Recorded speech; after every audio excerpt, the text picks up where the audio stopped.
बीच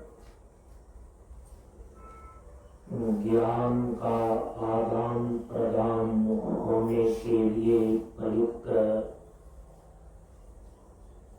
वैदिक मंत्रों का पहले उच्चारण कर लें।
से गुरु चरण स्पर्श अनुभूति विशेष साधना सत्र के सत्संग की कक्षा में उपस्थित श्रद्धालु सत्संग प्रेमियों एवं साधकगण,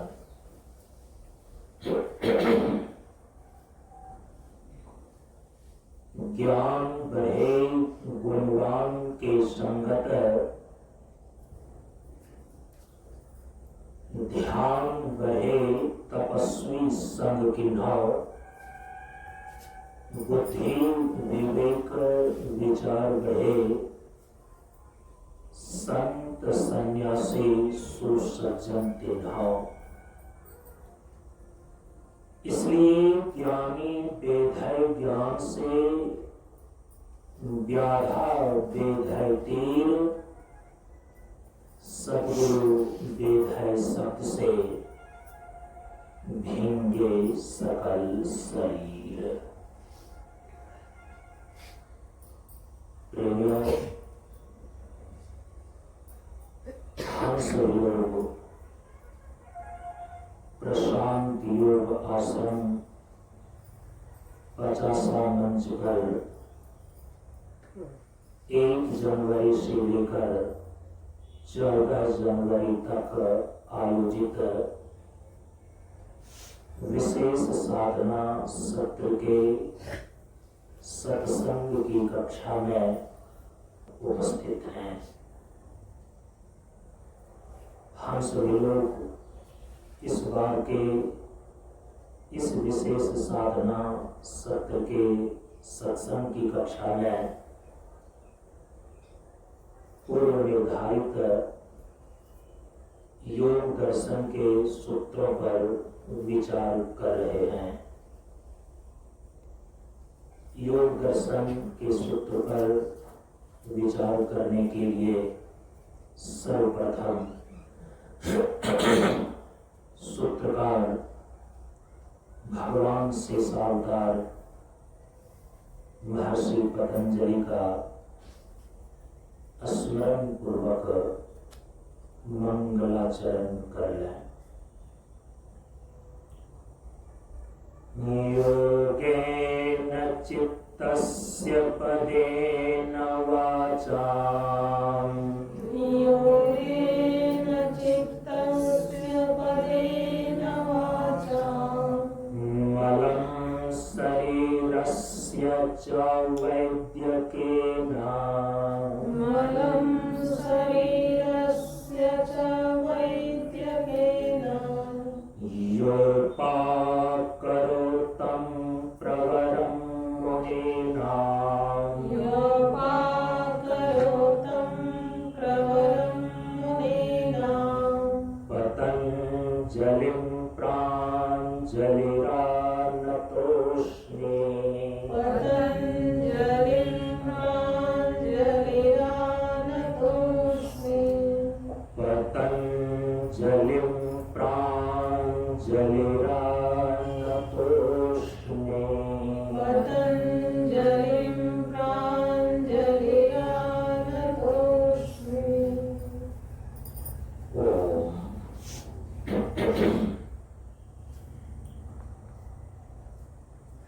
सूत्रकार महर्षि पतंजलि के द्वारा रचित योग दर्शन के प्रथम 4 सूत्रों का पाठ कर लें। अथ योगानुशासनम्,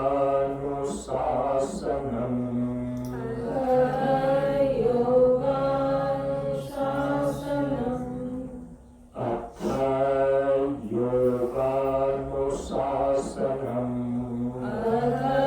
योगानुशासनम्,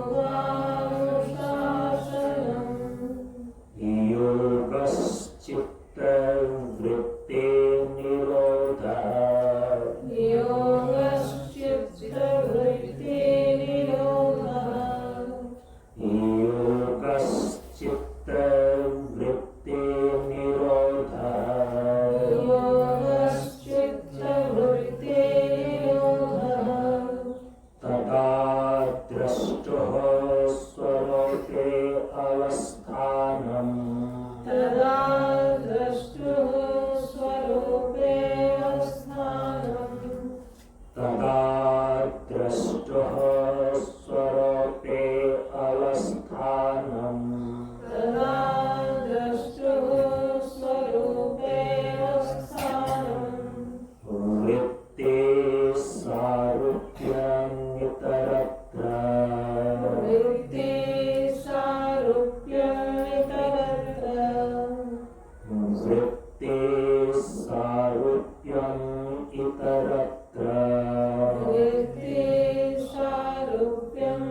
हम सभी लोग योग दर्शन के दूसरे सूत्र योगश्चित्तवृत्ति निरोधः की व्याख्या के संदर्भ में चित्त के स्वरूप को समझने में सांख्य दर्शन के सिद्धांतानुसार तत्वोत्पत्ति के सृष्टि क्रम पर विचार कर रहे हैं। किसी भी दर्शन का, किसी भी ग्रंथ का जो प्रथम 4 सूत्र होता है वो बहुत ही महत्वपूर्ण होता है। इसीलिए प्रथम 4 सूत्र को उस ग्रंथ की चतुसूत्री बोलते हैं। मानो कि उस ग्रंथ के संपूर्ण सिद्धांतों का निरूपण प्रथम 4 सूत्र में सूत्रकार कर देते हैं। जिस 4 सूत्रों का अभी आपने पाठ किया, यह योग दर्शन की चतुसूत्री है। और जो साधक, जो विद्यार्थी किसी भी ग्रंथ के जो सूत्र के रूप में लिखे गए हैं, उस ग्रंथ के चतुसूत्री का भी ठीक ढंग से अध्ययन कर लेता है, समझ लेता है, तो उनको उस पूरे ग्रंथ का सारांश मालूम हो जाता है। जो प्रथम 4 सूत्र होते हैं उसी का संपूर्ण ग्रंथों में विस्तार से सूत्रकार वर्णन करते हैं। इसीलिए प्रथम 4 सूत्रों पर ही पिछले 3-4 सालों से ये विचार चल रहा है, ये कक्षाएं चल रही है। और धैर्यपूर्वक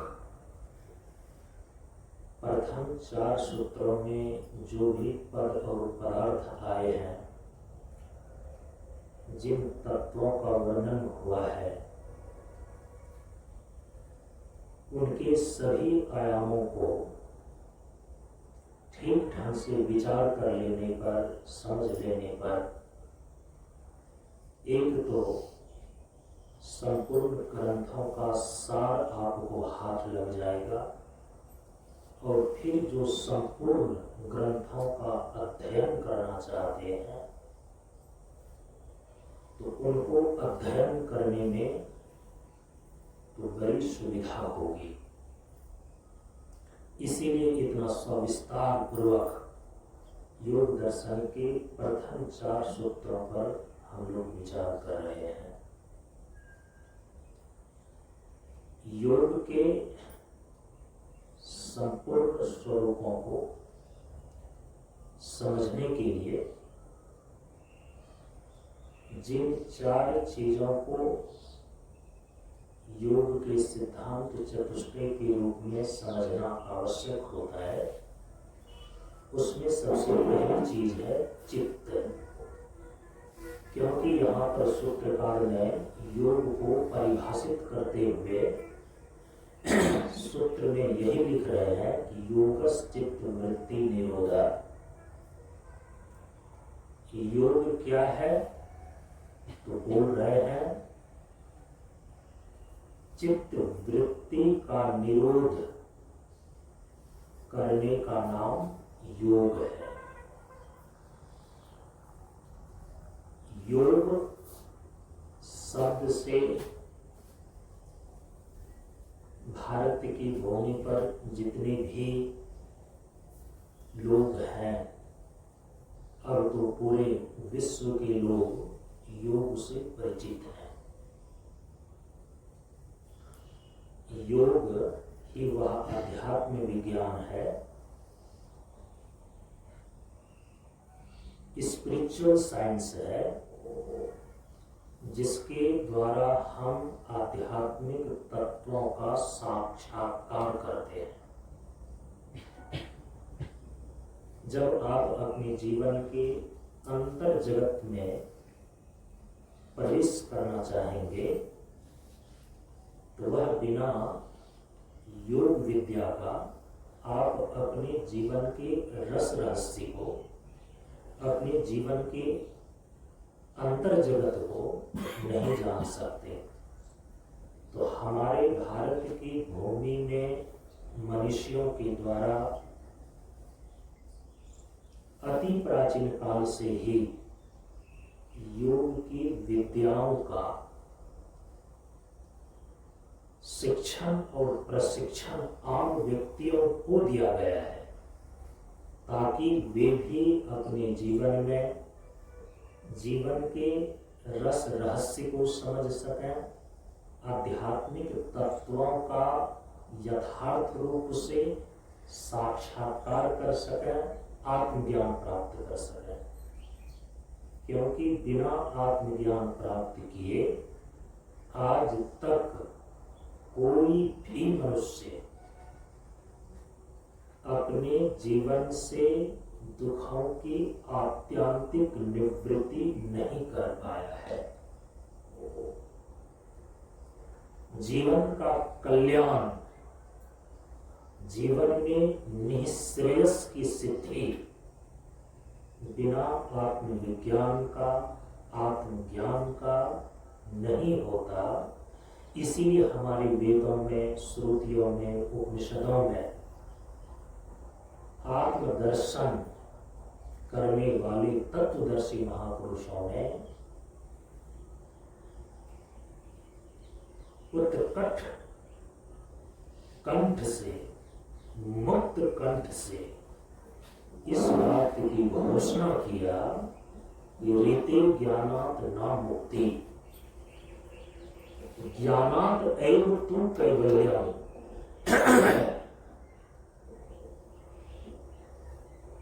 बिना आत्मज्ञान की मुक्ति नहीं होती, और जीवन में जो मोक्ष है, जीवन में जो कैवल्य है, अर्थात जीवन से दुखों की आत्यंतिक निवृत्ति की जो स्थिति है, वह बिना आत्मज्ञान का प्राप्त नहीं होता।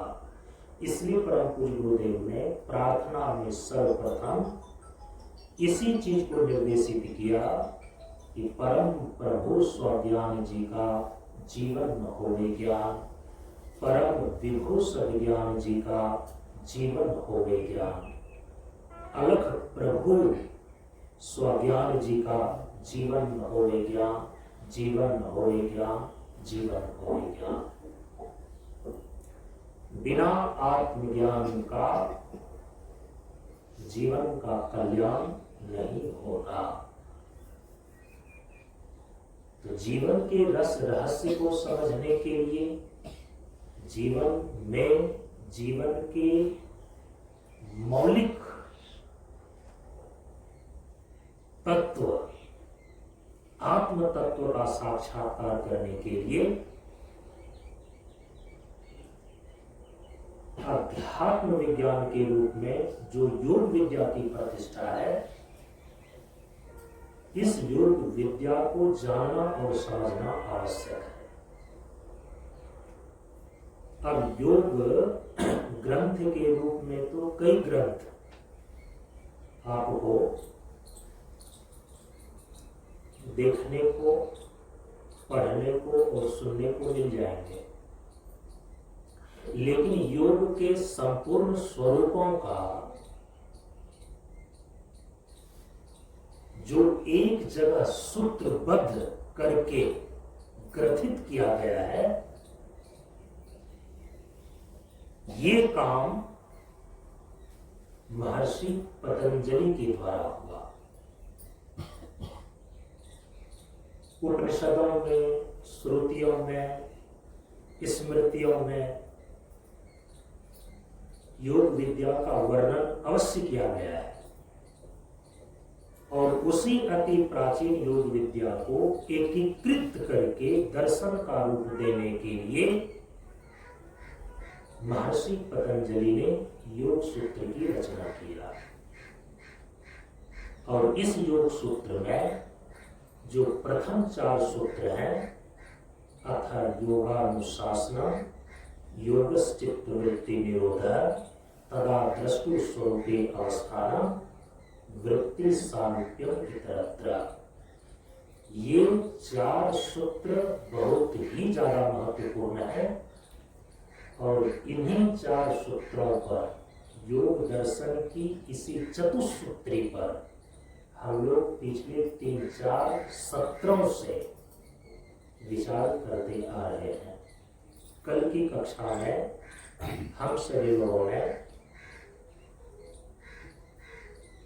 चित्त, जिस चित्त की वृत्ति का निरोध करना योग कहलाता है,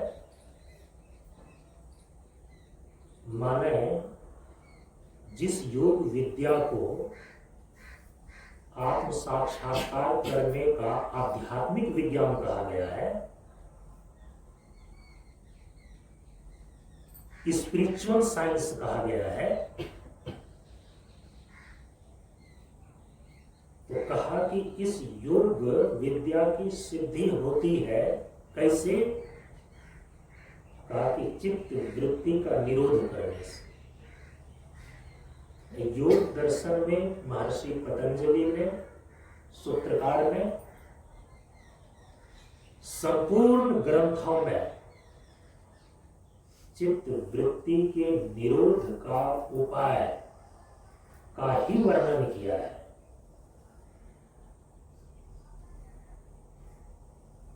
कुल 195 सूत्र हैं जो 4 पादों में विभक्त है, बिखरा हुआ है। समाधि पाद, साधना पाद,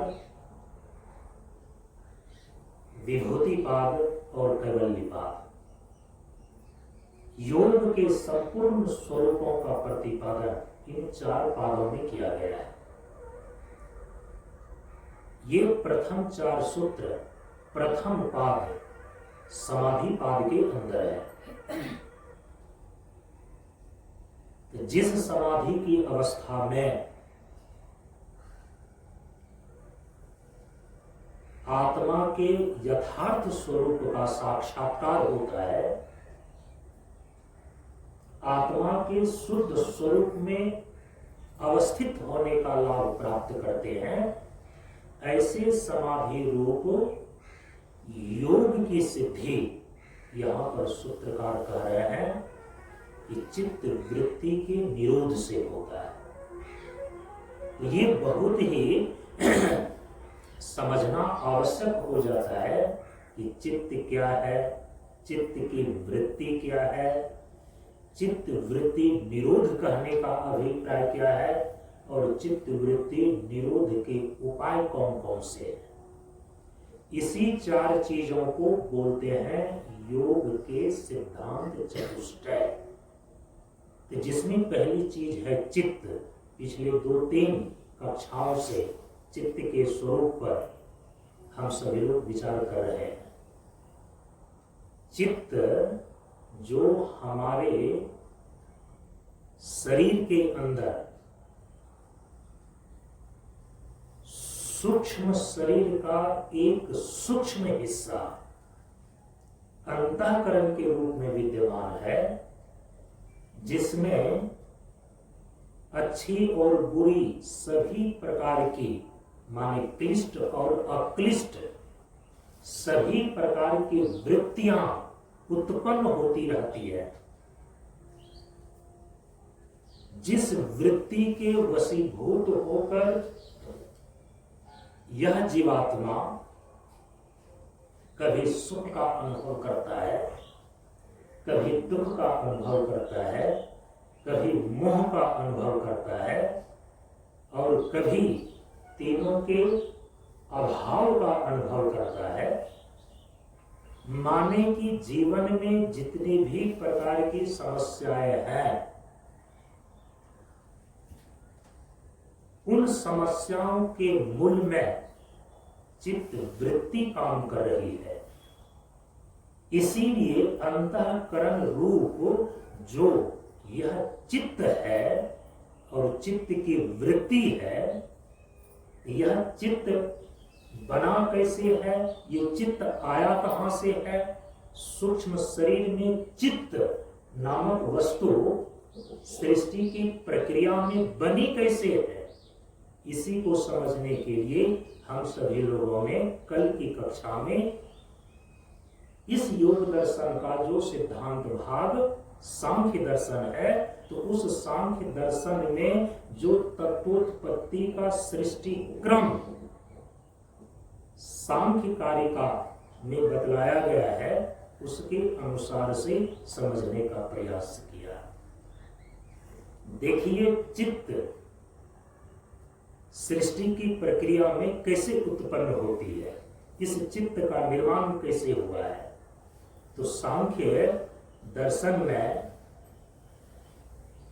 जो सृष्टि का क्रम बतलाया गया, कल आपने सुना कि सांख्य कारिका में 22वें कारिका के द्वारा सृष्टि का क्रम इस प्रकार से बतलाया गया कि सत्व रजस तमसाम साम्य अवस्थाम मूल प्रकृति अस्ति प्रकृतेः महानः ततः अहंकारः तस्मात् गणश्च षोडशकः तस्मात् अपि षोडशकात् पंचभ्यः पंचभूतानि उत्पद्यते। अर्थात कहने का अभिप्राय है कि सत्व रजस और तमस इन तीन गुणों की साम्यावस्था का नाम ही मूल प्रकृति है। इस मूल प्रकृति से पहले महतत्व की उत्पत्ति होती है, उसके बाद महतत्व से अहंकार तत्व की उत्पत्ति होती है, अहंकार तत्व से 16 का समूह अर्थात 5 तन्मात्राएं अर्थात सूक्ष्म पंच महाभूत और 11 इंद्रियां माने 5 कर्मेंद्रियां, 5 ज्ञानेंद्रियां और 1 मन, इस 11 इंद्रियों की उत्पत्ति होती है। अब इन 16 में जो पंच तन्मात्राएं हैं अर्थात सूक्ष्म पंच महाभूत है, इससे 5 स्थूल महाभूत पृथ्वी, जल, अग्नि, वायु और आकाश की उत्पत्ति होती है। सांख्य दर्शन में तत्वोत्पत्ति का यही सृष्टि क्रम है कि तीनों गुणों की साम्यावस्था को मूल प्रकृति बोलते हैं। इसी मूल प्रकृति से सबसे पहले महतत्व की उत्पत्ति होती है, महतत्व से अहंकार तत्व की उत्पत्ति होती है, अहंकार तत्व से 16 चीजों की उत्पत्ति होती है। इन 16 चीजों में 5 तन्मात्राएं और 11 इंद्रियां हैं। इन 16 में जो पंच तन्मात्रा है, इन पंच तन्मात्रा से स्थूल पंच महाभूत की उत्पत्ति होती है। अब ये स्थूल पंच महाभूत से ही संसार के जितने भी भोग्य पदार्थ हैं, जितनी भी सामग्रियां हैं, पृथ्वी, पानी, प्रकाश, पवन, आकाश, जितनी भी चीजें हैं संसार की, स्थूल पंच महाभूतों का तारतम्य संघात है। तो ये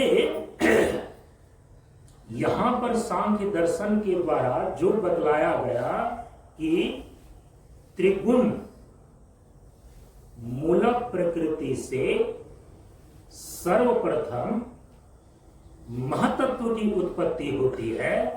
तो यहां पर सांख्य दर्शन में जिसको महतत्व कहा गया है, समष्टि बुद्धि कही गई है, योग दर्शन में इसी महतत्व को चित्त तत्व बोलते हैं। इस बात को हमेशा ध्यान में रखना चाहिए।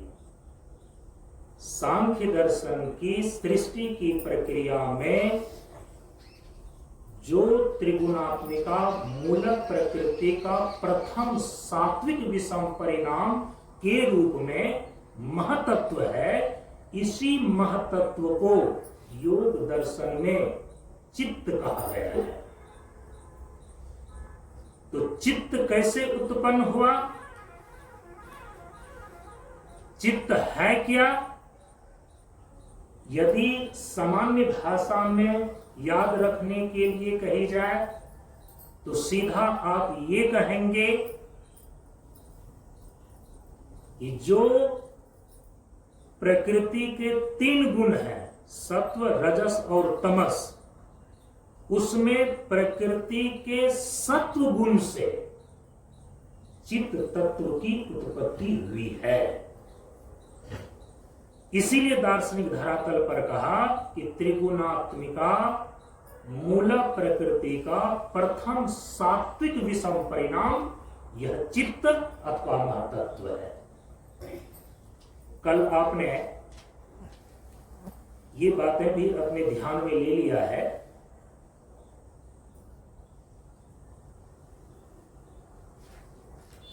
कि जैसे जैसे सृष्टि का क्रम आगे बढ़ते जाता है, जैसे जैसे प्रकृति का विषम परिणाम आगे बढ़ते जाता है, वैसे वैसे सत्वगुण घटते जाता है, रजोगुण और तमोगुण बढ़ते जाता है। तो त्रिगुणात्मक प्रकृति के विषम परिणाम 5 चरण में संपादित होते हैं। त्रिगुणात्मक प्रकृति का प्रथम विषम परिणाम महतत्व, त्रिगुणात्मक प्रकृति का द्वितीय विषम परिणाम अहंकार तत्व, त्रिगुणात्मक प्रकृति का तृतीय विषम परिणाम एकादश इंद्रियां, त्रिगुणात्मक प्रकृति का चतुर्थ विषम परिणाम पंच तन्मात्रा, और अंतिम में त्रिगुणात्मक प्रकृति का पंचम विषम परिणाम स्थूल पंचमहाभूत है। तो चूंकि जैसे जैसे विषम परिणाम का चरण आगे बढ़ते जाता है, वैसे वैसे सत्वगुण घटते जाता है, रजोगुण और तमोगुण बढ़ते जाता है। तो स्वाभाविक है कि त्रिगुणात्मक प्रकृति का जो प्रथम विषम परिणाम होगा वो सत्व प्रधान होगा। ये चित्त क्या है? त्रिगुणात्मक प्रकृति का प्रथम विषम परिणाम है, इसीलिए सात्विक है। अब प्रकृति का जो सबसे अंतिम विषम परिणाम होगा, पंचम विषम परिणाम होगा, तो वहां तो सत्वगुण एकदम घट जाएगा, वहां पर रजोगुण और तमोगुण की ही प्रधानता होगी। तो प्रकृति का जो अंतिम पंचम विषम परिणाम है, कार्य है, वो क्या है? स्थूल पंचमहाभूत है। जो स्थूल पंचमहाभूत आपको दृष्टिगोचर हो रहा है, जिस पृथ्वी को आप देख रहे हैं, जिस जल को आप पानी पीते हैं, जिस अग्नि सूर्य के प्रकाश में अपने देह को गर्म करते हैं, आप सौर ऊर्जा प्राप्त करते हैं, जिस वायु अर्थात हवा को प्राण वायु के रूप में लेकर के आप जिंदा रहते हैं, जिसके द्वारा श्वास और प्रश्वास की क्रिया चलती है, ये हवा जिंदगी क्या है? श्वास का घर है। श्वास क्या है? चलती हवा भर है। नासिका के सामने हाथ को ले जाएंगे तो गर्म हवा नासिका से आती हुई मालूम पड़ती है। ये तो बिल्कुल प्रत्यक्ष है। और ये आकाश जो नीला नीला अंड कटाह के रूप में चारों तरफ आपको क्षितिज से मिला हुआ दिखाई पड़ता है, ये आकाश, इसको बोलते हैं स्थूल पंच महाभूत। जिस धरती पर बैठे हुए हैं, जिस जल को पानी के रूप में पीते हैं, जिस अग्नि से हम शरीर को गर्म करते हैं, जिस हवा को लेकर के हम जिंदा रहते हैं, और जिस आकाश के छत्र छाया के नीचे हम अपने अपने जीवन में गति करते हैं, चलते हैं, फिरते हैं, ये खाली जगह ना रहता, ये आकाश ना रहता, तो क्या आपके जीवन में किसी भी प्रकार की कोई क्रियाशीलता, कोई गति हो सकती थी? नहीं हो सकती थी। यह जो स्थूल पंच महाभूत है, पृथ्वी, जल, अग्नि, वायु और आकाश, ये त्रिगुणात्मक मूल प्रकृति का कैमा विषम परिणाम है? पांचवा विषम परिणाम है और अंतिम विषम परिणाम है। कल बता करके आए हैं कि इसके आगे, पंचम विषम परिणाम के आगे किसी नवीन तत्वों की उत्पत्ति नहीं होती, इसीलिए त्रिगुणात्मक प्रकृति का पंचम विषम परिणाम होकर ही उनकी परिणमनशीलता रुक जाती है।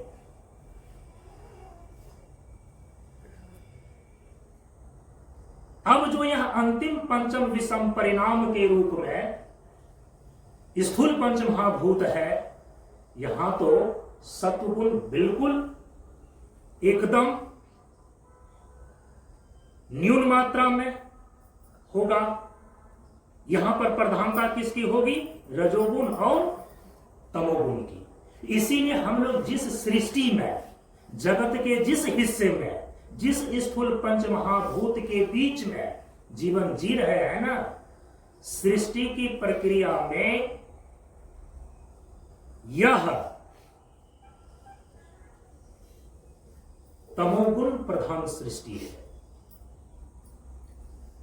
जिस सृष्टि में, जगत के जिस हिस्से में हम सभी लोगों का जीवन चलायमान है, ये प्रकृति का सबसे अंतिम तमोगुण प्रधान विषम परिणाम है। ठीक है? आपके शरीर के भीतर सूक्ष्म शरीर का एक हिस्सा, जिसको अंतःकरण बोलते हैं, और अंतःकरण के रूप में उपलक्षित जो यहां चित्त कहा जा रहा है, यह चित्त जो है इस त्रिगुणात्मक प्रकृति का प्रथम विषम परिणाम है। और यदि प्रथम विषम परिणाम है तो निश्चित रूप से यह सात्विक विषम परिणाम ही होगा। ये बातें यदि आप सांख्य दर्शन में जो तत्व उत्पत्ति का सृष्टि क्रम है, इसको ध्यान में रख लेते हैं, इसके साथ साथ वेदांत में जो तत्व की उत्पत्ति का सृष्टि क्रम बतलाया गया है, इसको भी यदि ध्यान में रख लें तो बहुत सारी बातें आपको संगति लगाने में सुविधा हो जाएगी। यहां पर सांख्य दर्शन में जो तत्व की उत्पत्ति का सृष्टि क्रम यहां पर बतलाया गया, इससे यह स्पष्ट हो जाता है कि प्रकृति के तीनों गुणों की साम्य अवस्था भंग होकर जब वैषम्य अवस्था को धारण करती है तो हम उसी को बोलते हैं सृष्टि। प्रकृति की साम्य अवस्था से प्रकृति का वैषम्य अवस्था को धारण करना सांख्य दर्शन की दृष्टि में यही सृष्टि कहलाती है। क्योंकि जब त्रिगुणात्मिका प्रकृति की साम्य अवस्था भंग होती है, तभी नए नए तत्वों की उत्पत्ति होती है क्रमशः। पहले महतत्व, इसके बाद अहंकार तत्व, इसके बाद एकादश इंद्रिय तत्व, इसके बाद पंच तन्मात्रा, इसके बाद स्थूल पंच महाभूत।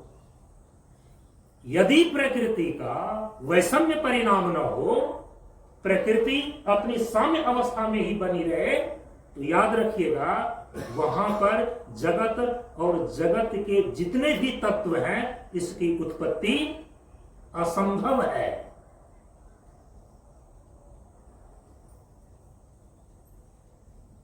इसी अवस्था को बोलते हैं प्रलय। सांख्य दर्शन की दृष्टि में प्रलय किसको बोलते हैं? जब प्रकृति अपनी वैषम्य अवस्था से अपनी साम्य अवस्था में लौटती है तो इसी को कहा जाता है प्रलय। तो सांख्य दर्शन में सृष्टि किसको कही जाती है? जब त्रिगुणात्मिका प्रकृति अपनी साम्य अवस्था से वैषम्य अवस्था में जाती है, अपनी साम्य अवस्था को भंग करके वैषम्य अवस्था को प्राप्त होती है, तो चूंकि वहां सृष्टि के नए नए तत्वों की उत्पत्ति होती है, इसीलिए इसका नाम है सृष्टि। हमेशा नाम सुनते रहते हैं ना, सृष्टि और प्रलय, सृष्टि और प्रलय। तो सांख्य दर्शन की दृष्टि में सृष्टि किसको बोलते हैं और प्रलय किसको बोलते हैं? त्रिगुणात्मक प्रकृति की साम्य अवस्था का नाम ही प्रलय है। त्रिगुणात्मक प्रकृति की वैषम्य अवस्था का नाम ही सृष्टि है। अब इसको दूसरे शब्दों में कह सकते हैं कि जब त्रिगुणात्मक प्रकृति साम्य अवस्था से वैषम्य अवस्था की ओर परिणमित होती है, इसको बोलते हैं सृष्टि। आगे समझ में? अब जो निरंतर 4, 5, 7 दिनों से कक्षाएं सुन रहे हैं, उनको तो ये बातें तो बिल्कुल अब आनी चाहिए ना। त्रिगुणात्मक प्रकृति जब साम्य अवस्था से वैषम्य अवस्था में परिणमित होती है, तब इसको बोलते हैं सृष्टि। प्रलय किसको बोलते हैं सांख्य दर्शन में? जब त्रिगुणात्मक प्रकृति अपनी विषम अवस्था से साम्य अवस्था की ओर लौटती है और साम्य अवस्था को धारण कर लेती है, तब इसको क्या बोलते हैं? प्रलय। अब देखिए, जो वेदांत दर्शन है, तो वेदांत दर्शन में जो तत्व उत्पत्ति का सृष्टि क्रम बतलाया गया है, भगवान आदि शंकराचार्य जी के द्वारा एक ग्रंथ लिखा गया है तत्वबोध, और उसी वेदांत की परंपरा में सदानंद योगेंद्र करके एक आचार्य हुए, उनके द्वारा एक ग्रंथ लिखा गया है जिसका नाम है वेदांत सार। यहां पर भगवान आदि शंकराचार्य जी के द्वारा जो रचित ग्रंथ तत्वबोध है, उसमें जो तत्व की उत्पत्ति का सृष्टि क्रम बतलाया गया है,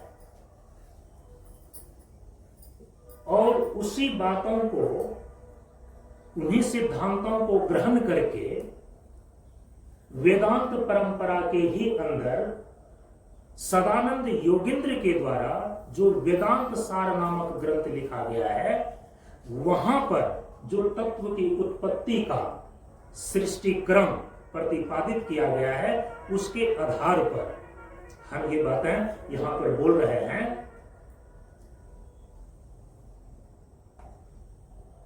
तत्वबोध और वेदांत सार नामक ग्रंथ में, जो वेदांत दर्शन का ही ग्रंथ है, इसमें देखिए जीवन और सृष्टि के जितने भी तत्व हैं, उसकी उत्पत्ति का क्रम किस प्रकार से बतला रहे हैं। कहा जा रहा है, यहां पर लिख रहे हैं कि ब्रह्माश्रया सत्व रजस तमो गुणात्मिका माया व प्रकृति अस्ति। चूंकि आज मैं सूत्र के रूप में जल्दी इन बातों को बढ़ाना चाहूंगा, क्योंकि 2 दिन कक्षाएं बची हुई है और शेष बातें भी बतलानी है। बोल रहे हैं कि ब्रह्माश्रया सत्व रजस तमो गुणात्मिका माया व प्रकृति अस्ति ततः आकाश संभूता आकाशात वायु, वायुर अग्नि, अग्निर आपः, अद्भय पृथ्वी। वेदांत की प्रक्रिया में सृष्टि का क्रम यह है कि चेतन तत्व ब्रह्म के आश्रित सत्व रजस तमो गुणात्मिका माया अथवा प्रकृति है। सांख्य दर्शन में प्रकृति स्वतंत्र है, चिद तत्व चेतन तत्व पर आश्रित नहीं है। ये आपके ध्यान में रहना चाहिए, पहले बता चुके हैं। लेकिन यहां वेदांत में, वेदांत के सिद्धांत में जो जड़ प्रकृति है, त्रिगुणात्मिका प्रकृति है, इसकी स्वतंत्र सत्ता नहीं है। जड़ प्रकृति आश्रित है किस पर?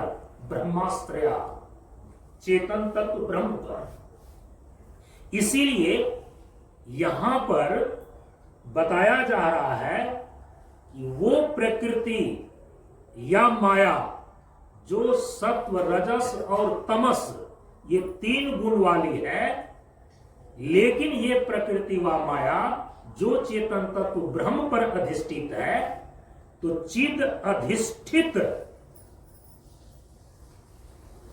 प्रकृति से सर्वप्रथम आकाश संभूता, आकाश तत्व की उत्पत्ति होती है।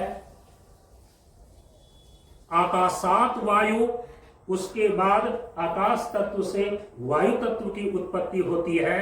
वायुर अग्नि, वायु तत्व से अग्नि तत्व की उत्पत्ति होती है। अग्निर आपः, अग्नि तत्व से जल तत्व की उत्पत्ति होती है। और अंत में अद्भय पृथ्वी, माने जल तत्व से अंत में पृथ्वी तत्व की उत्पत्ति होती है। इस प्रकार से चेतन तत्व ब्रह्म पर आश्रित जो त्रिगुणात्मिका जड़ प्रकृति है, इससे सबसे पहले आकाश तत्व की उत्पत्ति होती है। आकाश से वायु की उत्पत्ति होती है, वायु से अग्नि की उत्पत्ति होती है, अग्नि से जल की उत्पत्ति होती है, और सबसे अंत में जल से पृथ्वी की उत्पत्ति होती है। इस प्रकार से सूक्ष्म पंच महाभूत चिद अधिष्ठित त्रिगुणात्मिका जड़ प्रकृति से उत्पन्न होती है। यहां पर जो पांच भूत का नाम लिया जा रहा है, पांच तत्व का नाम लिया जा रहा है, ये सूक्ष्म पंच महाभूत है। अब यहां पर नियम है कि जिससे जो चीज उत्पन्न होता है, जिससे उत्पन्न होता है उसकी कारण संज्ञा है, जो चीज उत्पन्न होता है उसकी कार्य संज्ञा है। तो कारण के गुण कार्य में अनुस्यूत होते हैं। ये दर्शन शास्त्र का नियम है, सिद्धांत है, व्यवहार में भी देखा जाता है। जो कारण है तो कारण का गुण उससे उत्पन्न जो कार्य होते हैं उस कार्य में अनुस्यूत होते हैं। जैसे कि पृथ्वी है तो पृथ्वी के अंदर गंध गुण है। अब पृथ्वी से उत्पन्न जितनी भी वस्तु है, चाहे अनाज हो, चाहे फूल हो, चाहे पुष्प हो, जितनी भी चीजें होगी उसमें अवश्य ही गंध होगा। समझ रहे हैं इस चीज को? तो कारण के गुण उसके कार्य में अनुस्यूत होते हैं, यह नियम है। तो सूक्ष्म पंच महाभूत आकाश, वायु, अग्नि, जल और पृथ्वी, यह जो त्रिगुणात्मक प्रकृति से उत्पन्न हुई, तो चूंकि प्रकृति त्रिगुणात्मक है, उसमें तीन गुण है, सत्व, रजस और तमस। तो इस तीन गुण से उत्पन्न जो भी चीजें होगी, जो भी तत्व होगा, तो कारण के गुण कार्य में अनुस्यूत होते हैं। तो यदि प्रकृति से पांचों तत्व उत्पन्न हुआ है तो प्रकृति त्रिगुणात्मक है, उसमें तीन गुण है, तो उससे उत्पन्न जो पंच महाभूत है इसमें भी तीन गुण अवश्य ही विद्यमान होंगे। तो जो सूक्ष्म पंच महाभूत यहां पर आकाश, वायु, अग्नि, जल और पृथ्वी, ये त्रिगुणात्मक प्रकृति से उत्पन्न हुई है, चिद अधिष्ठित त्रिगुणात्मक प्रकृति से उत्पन्न हुई है, तो इस सूक्ष्म पंच महाभूत में भी तीनों गुण सत्व, रजस और तमस अवश्य ही विद्यमान है। अब देखिए आगे सृष्टि की प्रक्रिया। कहा कि एतानी आकाशादीनी सूक्ष्म पंचभूत ही सात्विक अंशेभ्यो व्यस्तेभ्यः पृथक पृथक क्रमेण ज्ञानेन्द्रिय पंचकम उत्पद्यन्ते। अब यहां पर बताया जा रहा है कि इन सूक्ष्म पंच महाभूतों के अलग अलग 1/4 सात्विक अंश से अलग अलग 5 प्रकार की ज्ञानेन्द्रियां उत्पन्न होती है। चेतन तत्व ब्रह्म पर आश्रित जो त्रिगुणात्मिका जड़ प्रकृति व माया है, इससे पहले सूक्ष्म पंच महाभूत की उत्पत्ति क्रम से हो गई। पहले आकाश की उत्पत्ति, इसके बाद वायु की उत्पत्ति, इसके बाद अग्नि की उत्पत्ति, इसके बाद जल की उत्पत्ति और सबसे अंतिम में पृथ्वी की उत्पत्ति। प्रकृति से पंच महाभूत की उत्पत्ति हो गई, तो प्रकृति त्रिगुणात्मक है, तो उससे उत्पन्न जो पंच महाभूत है इसमें भी 3 गुण विद्यमान होंगे। अब इन पंच महाभूतों के अंदर, सूक्ष्म पंच महाभूतों के अंदर जो सात्विक गुण है, जो सत्व गुण है, वही यहां पर बताया जा रहा है कि एतानी सूक्ष्म पंचभूत ही सात्विक अंशेभ्यो व्यस्तेभ्यः पृथक पृथक क्रमेण ज्ञानेन्द्रिय पंचकम उत्पद्यन्ते। इन सूक्ष्म पंच महाभूत के अलग अलग सात्विक अंश से, क्योंकि 5 महाभूत में 3 गुण है, सत्व रजस और तमस, तो इसमें जो सत्व गुण है उनके सत्व गुण के अंश से अलग अलग 5 प्रकार की ज्ञानेन्द्रियां उत्पन्न होती है। जो सूक्ष्म आकाश है उनके सात्विक अंश से श्रोत इंद्रिय की उत्पत्ति हो जाती है। जो सूक्ष्म वायु है उनके सात्विक अंश से त्वक इंद्रिय की उत्पत्ति होती है। जो सूक्ष्म अग्नि है उसके सात्विक अंश से चक्षु इंद्रिय की उत्पत्ति होती है। जो सूक्ष्म जल है उनके सात्विक अंश से जिह्वा इंद्रिय अर्थात रसनेन्द्रिय की उत्पत्ति हो जाती है। और जो सूक्ष्म पृथ्वी है उनके सात्विक अंश से घ्राण अर्थात नासिका इंद्रिय की उत्पत्ति होती है। इसीलिए यहां पर कहा कि अलग अलग 5 प्रकार की ज्ञानेन्द्रियां उत्पन्न होती है। किससे? सूक्ष्म पंच महाभूतों के सात्विक अंश से। 5 प्रकार की ज्ञानेन्द्रियां जो आपके शरीर में काम कर रही हैं, जिन 5 ज्ञानेन्द्रियों के द्वारा ही संसार का ज्ञान होता है। किसी चीज को आप देखते हैं, किसी चीज को आप सुनते हैं, किसी चीज को आप सुनते हैं, इन्हीं विधियों से तो संसार की वस्तुओं का आपको ज्ञान होता है। तो उस ज्ञान को प्राप्त करने के जो साधन 5 ज्ञानेन्द्रियां हैं, ये ज्ञानेन्द्रियां कैसे उत्पन्न हुई, तो इसके संबंध में बतलाया कि सूक्ष्म पंच महाभूत के सात्विक अंश से ज्ञानेन्द्रिय पंचक की उत्पत्ति होती है। अब आगे यहां पर बतला रहे हैं कि एतानी सूक्ष्म पंचभूत ही सात्विक अंशेभ्यो मिलितेभ्यः मनो बुद्धि चित्त अहंकार अंतःकरण चतुष्टयम उत्पद्यन्ते। ये जो सूक्ष्म पंच महाभूत हैं, इनके सम्मिलित 3/4 सात्विक अंश से अंतःकरण चतुष्टय के रूप में जो मन बुद्धि चित्त और अहंकार है, सूक्ष्मेंद्रिय के रूप में, इसकी उत्पत्ति होती है। सूक्ष्म पंच महाभूत के सम्मिलित सात्विक अंश से अंतःकरण मन, बुद्धि, चित्त और अहंकार की उत्पत्ति होती है। इसके बाद सृष्टि के क्रम में आगे बतलाया कि एतानी का मतलब हुआ कि जो सूक्ष्म पंच महाभूत चित्त अधिष्ठित प्रकृति से उत्पन्न हुई है। एतानी सूक्ष्म पंचभूत ही रजो अंशेभ्यः व्यस्तेभ्यः पृथक पृथक कर्मेण कर्मेंद्रिय पंचकम उत्पद्यन्ते। इन सूक्ष्म पंच महाभूतों के रजोगुण अंश से अलग अलग 5 प्रकार की कर्मेंद्रियां उत्पन्न होती है।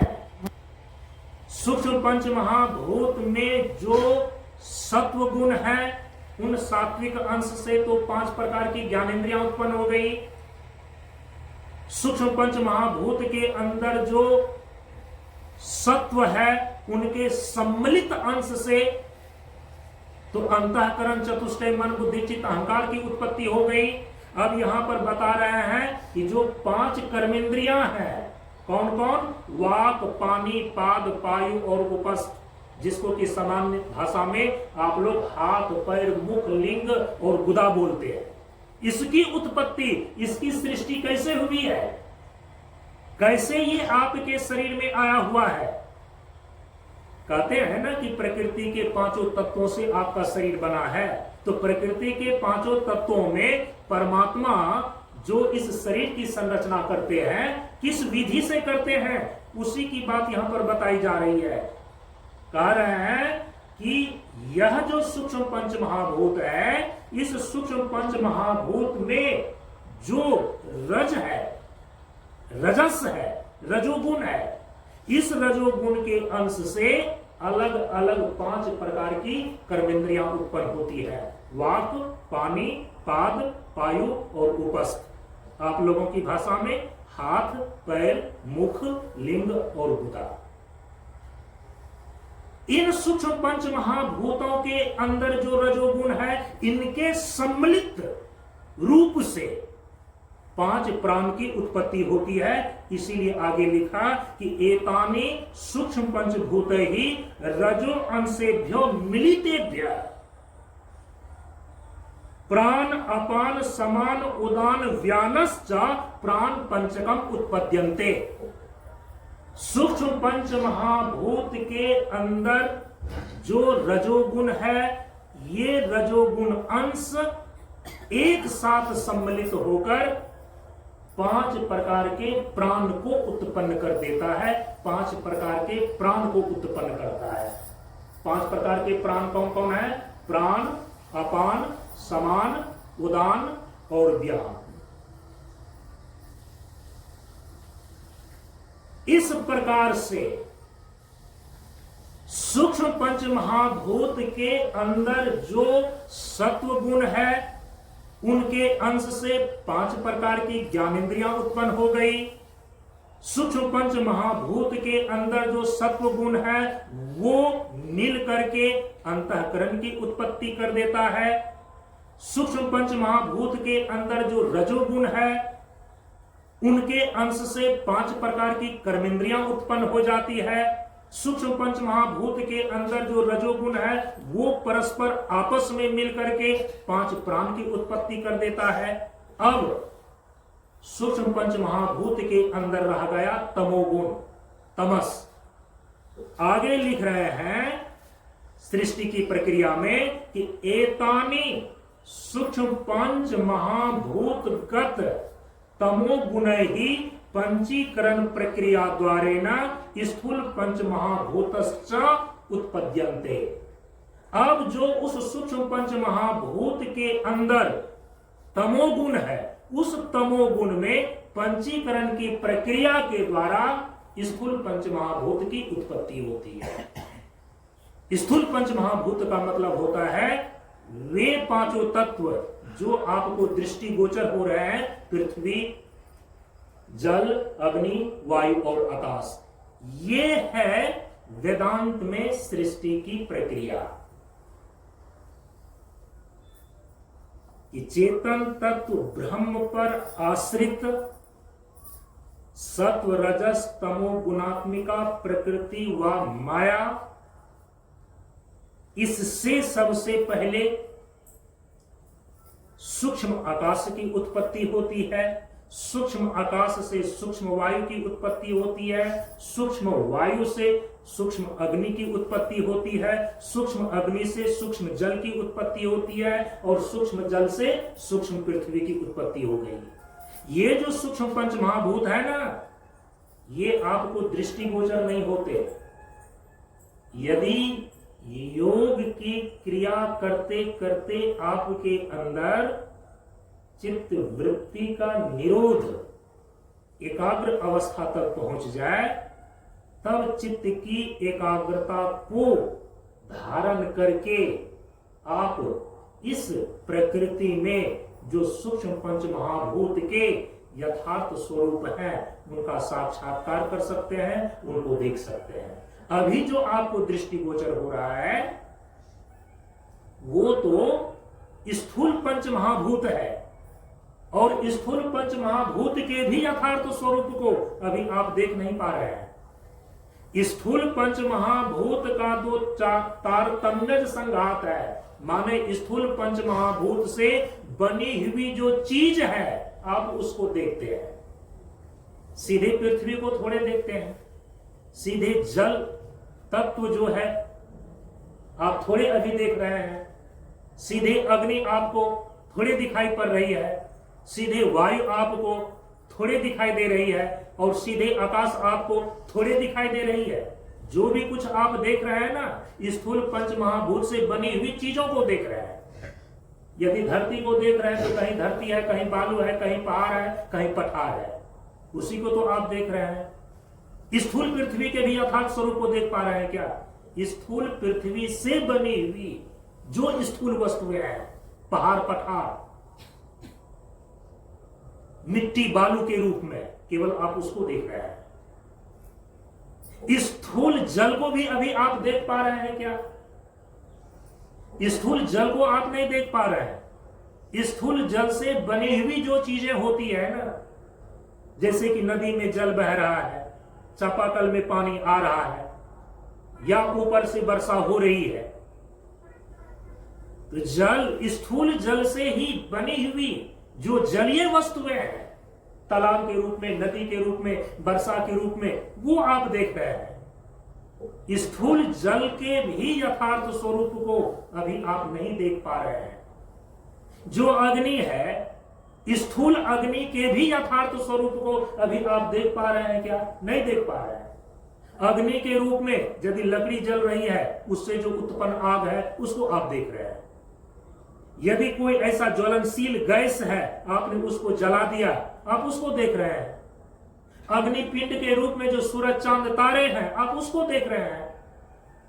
लेकिन अग्नि, स्थूल अग्नि का भी जो यथार्थ स्वरूप है आप नहीं देख पा रहे हैं अभी उसको। वायु, स्थूल वायु भी, उसको आप देख पा रहे हैं क्या? नहीं। स्थूल वायु के कारण से जब किसी चीज में गति होती है, हवाएं चलती है, तूफान आता है, आंधी आती है, वृक्ष हिलते हैं, शरीर से जब हवा टकराती है, तब आप उसका अनुभव करते हैं।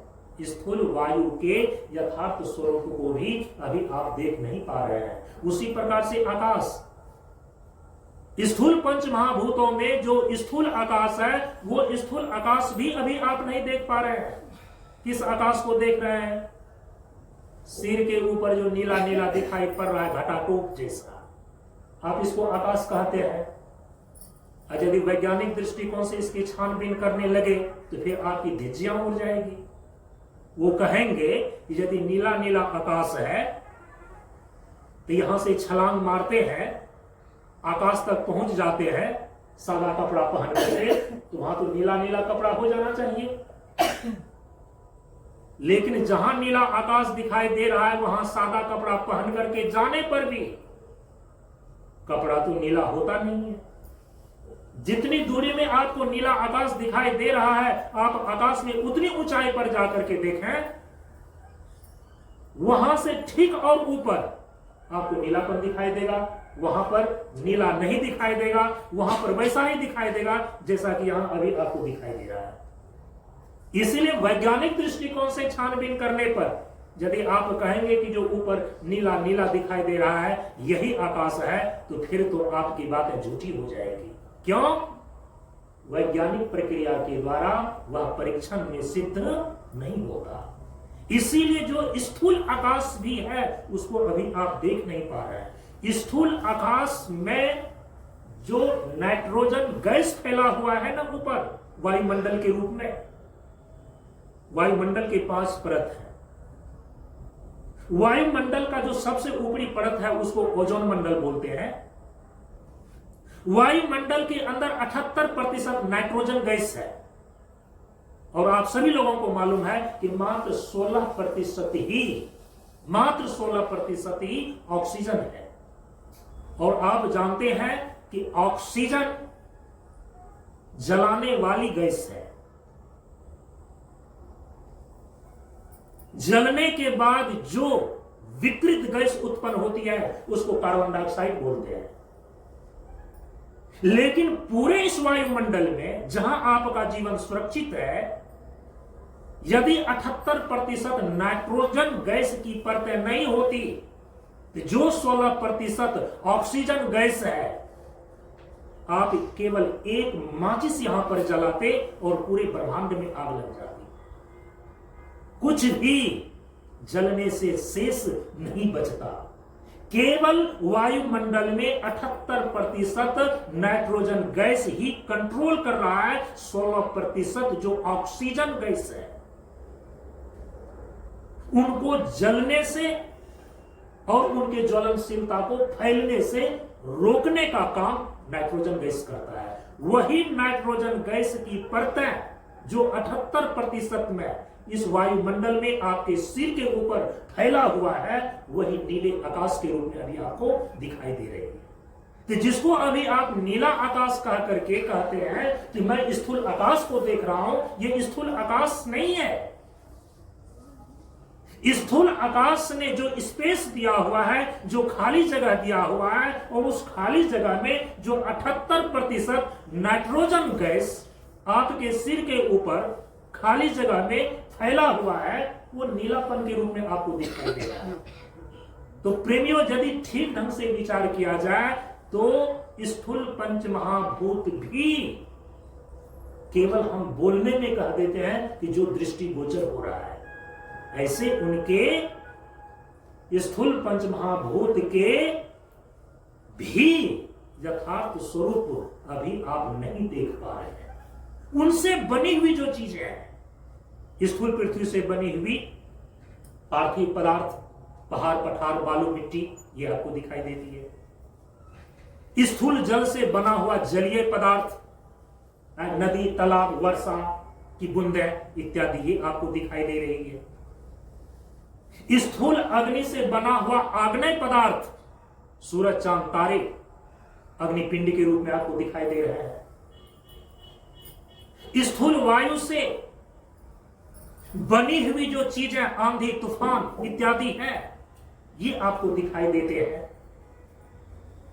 उसी प्रकार से स्थूल आकाश जो जगह दिया हुआ है, जिसमें कि 78% नाइट्रोजन भरा हुआ है, वही नीलापन के रूप में दिखाई दे रहा है, जबकि स्थूल आकाश भी आप सीधे नहीं देख पा रहे हैं।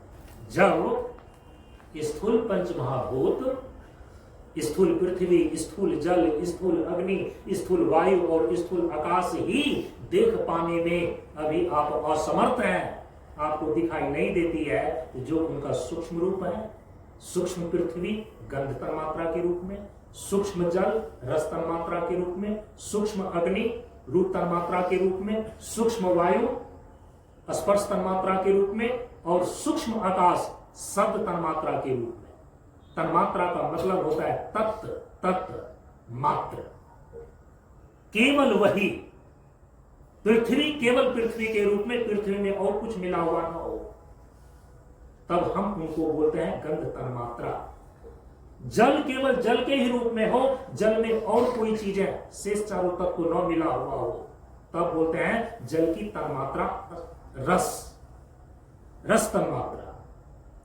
अग्नि में केवल अग्नि ही हो, अग्नि में शेष और 4 तत्व न मिला हुआ हो, तब हम उसको बोलते हैं रूप तन्मात्रा। जब वायु में केवल वायु ही हो, वायु में और कोई चीजें न मिली हुई हो, तब हम उसको बोलते हैं स्पर्श तन्मात्रा। उसी प्रकार से आकाश में केवल आकाश ही हो, शेष 4 तत्व उसमें न मिले हुए हो, तब हम उसको बोलते हैं शब्द तन्मात्रा। स्थूल पंच महाभूत में पांचों में मिले हुए होते हैं, क्योंकि स्थूल पंच महाभूत की उत्पत्ति कैसे हो रही है सृष्टि की प्रक्रिया में वेदांत बतला रहा है क्या कि सब सूक्ष्म पंच महाभूत गत तमोगुण ही पंचीकरण प्रक्रिया द्वारा स्थूल पंच महाभूतश्च उत्पद्यन्ते। स्थूल पंच महाभूत तो सूक्ष्म पंच महाभूत के अंतर्निहित जो तमोगुण है, उस तमोगुण में पंचीकरण की प्रक्रिया होने के बाद स्थूल पंच महाभूत की उत्पत्ति होती है। इसीलिए स्थूल पंच महाभूत में पांचों में मिले होते हैं। अभी यदि आप स्थूल पृथ्वी को उठा लें और स्थूल पृथ्वी से बनी हुई कोई भी चीज है, खाजा का एक टुकड़ा आप उठा लें, पार्थिव पदार्थ है, और दांत के अंदर उसको चबावे, कट की आवाज करती है, तो आकाश आ गया ना, क्योंकि आकाश की तन्मात्रा ध्वनि या शब्द है। देखिए उसके अंदर आकाश भी है। जब खाजा को आप चबाते हैं तो जिह्वा में रस की भी प्राप्ति होती है। तो इसका मतलब है कि खाजा नामक पार्थिव पदार्थ में कट की आवाज चबाने पर होता है, तो उसके अंदर आकाश भी है। उससे एक रस भी जिह्वा को मिल रहा है मीठा का, तो उसके अंदर रस भी है। खाजा की एक आकृति है, इसको खाजा बोलते हैं। ऐसी आकृति है मिठाई में, तो इसको रसगुल्ला बोलते हैं। मिठाई में ही ऐसी आकृति, ऐसा रूप है, तो इसको जिलेबी बोलते हैं। तो उसी प्रकार से खाजा नामक जो पार्थिव वस्तु है मिठाई के रूप में, उसकी भी एक आकृति है, एक रूप है। तो रूप तो है, अग्नि तत्व आ गया, क्योंकि अग्नि की तन्मात्रा रूप है। अब उस खाजा में कोई ना कोई गंध तो जरूर होगा। यदि खाजा बासी है या खाजा ताजा है, तो उसमें उसी प्रकार के गंध विद्यमान होते हैं। अब खाजा जो है वो कड़ा है कि नरम है, इसका मतलब उसमें स्पर्श भी है। तो जो स्थूल चीजें होती है, स्थूल पंच महाभूत होते हैं, किसी भी चीज को आप उठा लीजिए तो उसमें पांचों चीजें मिली हुई होती है। पृथ्वी भी होता है, पृथ्वी का गंध, जल भी होता है, जल का रस, अग्नि भी होती है, अग्नि का रूप, वायु भी होता है, वायु का स्पर्श, और आकाश भी होता है, आकाश का शब्द। इस प्रकार से जो स्थूल पंच महाभूत हैं, स्थूल पंच महाभूत में जिस भूत को आप सामने रखते हैं केवल उसकी प्रधानता होती है, शेष 4 भूत उसके अंतर्निहित विद्यमान ही पाए जाते हैं।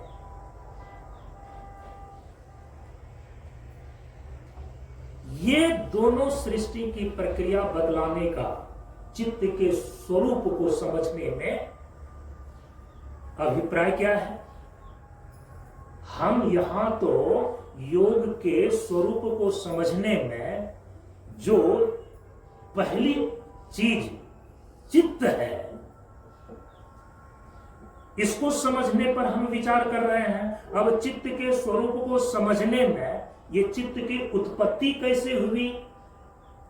अब चित्त की उत्पत्ति का जो सृष्टि क्रम है, तो 2 प्रकार के तत्व की उत्पत्ति के सृष्टि क्रम को आपने अभी सुना, कल से लेकर के आज तक में।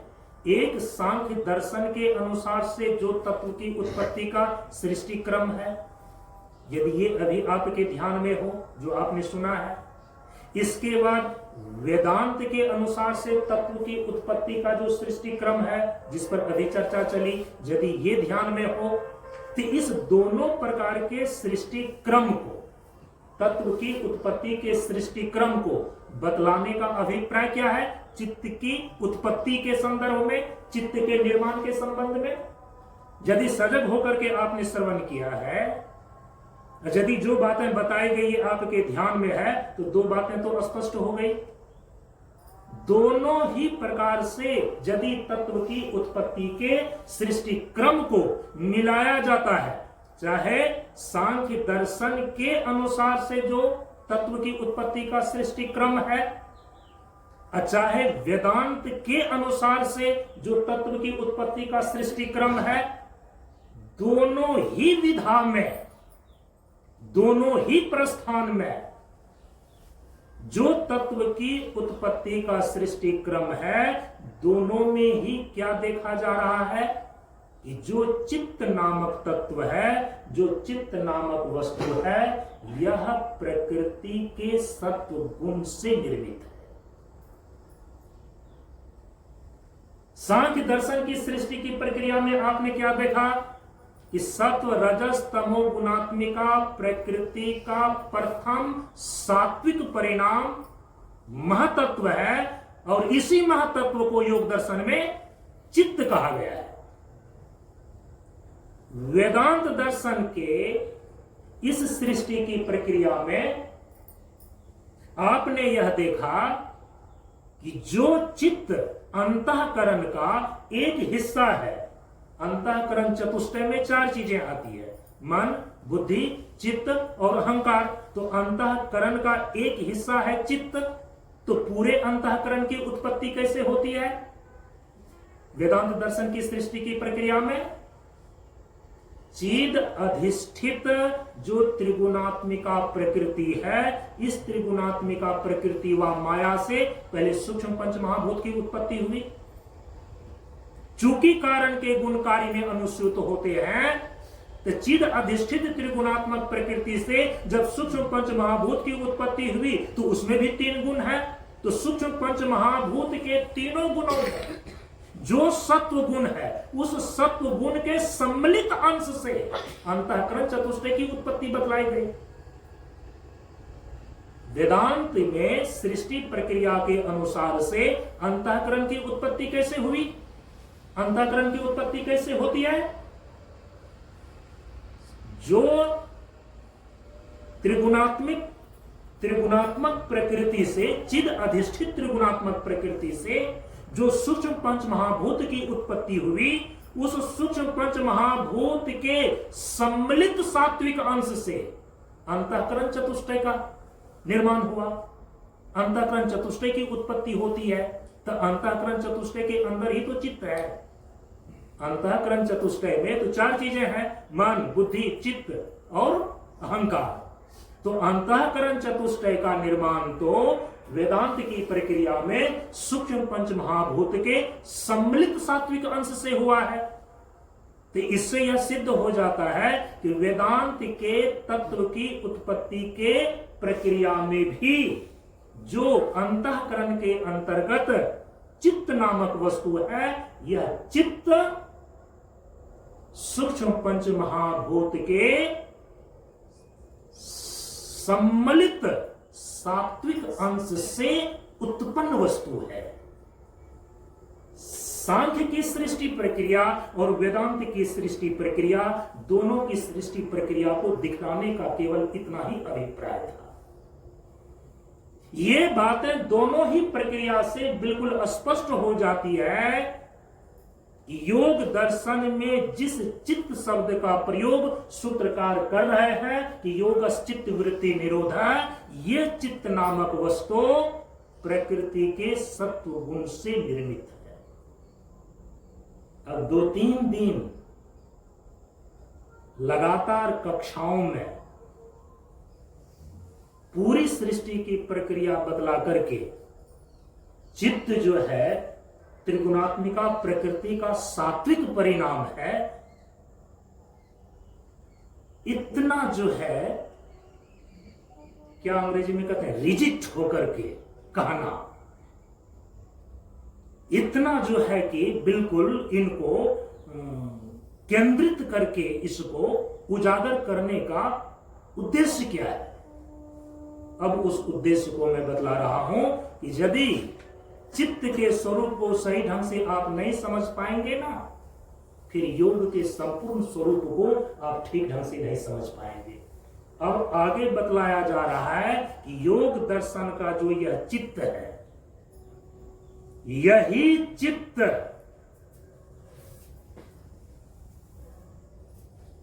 जीवन और सृष्टि के जितने भी सूक्ष्म तत्व अथवा स्थूल तत्व हैं, इन सभी के यथार्थ स्वरूप का साक्षात्कार कराने का एकमात्र यह चित्त ही करण है, चित्त ही साधन है। यदि आप प्रकृति के स्थूल पंच महाभूतों का साक्षात्कार करना चाहते हैं तो कैसे करेंगे? यदि आप प्रकृति के सूक्ष्म पंच महाभूतों का साक्षात्कार करना चाहते हैं तो कैसे करेंगे? यदि आप अहंकार तत्व का साक्षात्कार करना चाहते हैं तो कैसे करेंगे? यदि आप महतत्व समष्टि बुद्धि का साक्षात्कार करना चाहते हैं तो कैसे करेंगे? यहां योग दर्शन बतला रहा है कि स्थूल भूतों से लेकर महतत्व पर्यंत प्रकृति अथवा गुणों के सारे परिणामों को साक्षात्कार कराने का चित्त ही एक करण अर्थात साधन है। अब यहां पर थोड़ा सा एक प्रश्न उठता है कि एक तरफ आप कह रहे हो कि जीवन और सृष्टि के जितने भी स्थूल और सूक्ष्म तत्व हैं, यदि उसके यथार्थ स्वरूप का कोई साधक साक्षात्कार करना चाहता है, उनके यथार्थ स्वरूप का ज्ञान प्राप्त करना चाहता है, वह केवल चित्त के द्वारा संभव है। स्थूल भूतों से लेकर महतत्व पर्यंत प्रकृति व गुणों के सारे परिणामों का साक्षात्कार कराने का चित्त ही एकमात्र कारण है, चित्त ही एकमात्र साधन है। यदि ये चित्त न हो तो आप जीवन और सृष्टि के स्थूल सूक्ष्म जितने भी तत्व हैं, किसी के भी यथार्थ स्वरूप का साक्षात्कार नहीं कर पाएंगे। तो यदि स्थूल और सूक्ष्म सभी तत्वों का साक्षात्कार कराने का एकमात्र चित्त ही साधन है, चित्त ही कारण है, तो सृष्टि की प्रक्रिया के द्वारा तो ये विदित होता है कि चित्त तो स्वरूप से जड़ है, क्योंकि चित्त की उत्पत्ति किससे हो रही है? त्रिगुणात्मिका जड़ प्रकृति से। तो जिसका कारण ही स्वरूप से जड़ है, तो उससे उत्पन्न चाहे सात्विक ही परिणाम क्यों न हो, चाहे राजसिक परिणाम ही क्यों न हो, चाहे तामसिक परिणाम ही क्यों न हो, उससे उत्पन्न जितने भी तत्व होंगे वे भी स्वरूप से जड़ होंगे। ठीक है, त्रिगुणात्मक प्रकृति का प्रथम सात्विक परिणाम है चित्त, सात्विक परिणाम है, लेकिन यह परिणाम है किसका? त्रिगुणात्मक प्रकृति का। और त्रिगुणात्मक प्रकृति जड़ है कि चेतन है? स्वरूप से प्रकृति जड़ है कि चेतन है? बोले कि कुछ नहीं है, आप बोलते जाइए, हमको कुछ समझ में नहीं आ रहा। अरे जड़ है ना, प्रकृति है, जड़ तत्व है ना। तो यदि जीवन और सृष्टि के सारे तत्वों की उत्पत्ति जड़ प्रकृति से हुई है, तो जीवन और सृष्टि के जितने भी स्थूल या सूक्ष्म तत्व होंगे वो स्वरूप से जड़ होंगे। तो सृष्टि के क्रम में चित्त भी उत्पन्न हुई है, प्रकृति का कार्य रूप है। तो प्रकृति कारण है और चित्त जो है उसका कार्य है। तो जब कारण ही स्वरूप से जड़ है, प्रकृति ही स्वरूप से जब जड़ है, तो उससे उत्पन्न जो चित्त है, उससे निर्मित जो चित्त है, ये भी तो स्वरूप से जड़ है। और जड़ की क्या परिभाषा बतला करके आए हैं? जड़ किसे कहते हैं और चेतन किसे कहते हैं? तो यदि आगे आगे बातें बढ़ती जाएगी और पीछे पीछे सारी बातें भूलते जाएंगे, तो फिर कुछ भी हाथ नहीं लगेगा आपको। समझ रहे हैं ना? इसीलिए जो है ना, कुछ दिन के बाद लगता है, इसीलिए मैं इनकी संज्ञा दिया हूं। मैं नहीं कह रहा हूं कि ये सत्संग प्रवचन चल रहा है, मैं क्या कह रहा हूं, ये कक्षा है। यहाँ योग दर्शन के स्वाध्याय की ये कक्षा चल रही है। इस कक्षा में 2, 4, 5 विद्यार्थी ही चाहिए। यदि वो ठीक ढंग से इसको समझ लेंगे ना, तो उनका एक दर्शन कंप्लीट हो जाएगा। और एक ही दर्शन कंप्लीट नहीं होएगा। मैं जिस प्रकार से इसको पढ़ा रहा हूं, इस पर व्याख्या दे रहा हूं, प्रसंगावशात सारे दर्शनों की चीजें यहां आकर के उपस्थित होंगी। अब यदि आप शरीर से यहां पर हैं और मन से कहीं और हैं, तो सारी बातें बाईपास होती जाएंगी।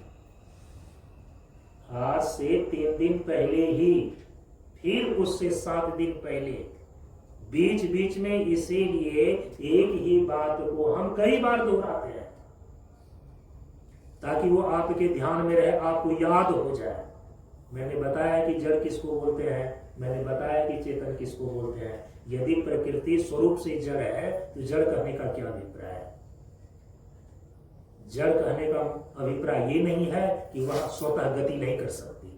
अभी आप तो इतना ही समझते हैं कि यदि जड़ है तो चुपचाप ये जगह बैठा हुआ रहेगा। अरे वो जड़ता है, वो जड़त्व का जो है प्रभाव है केवल,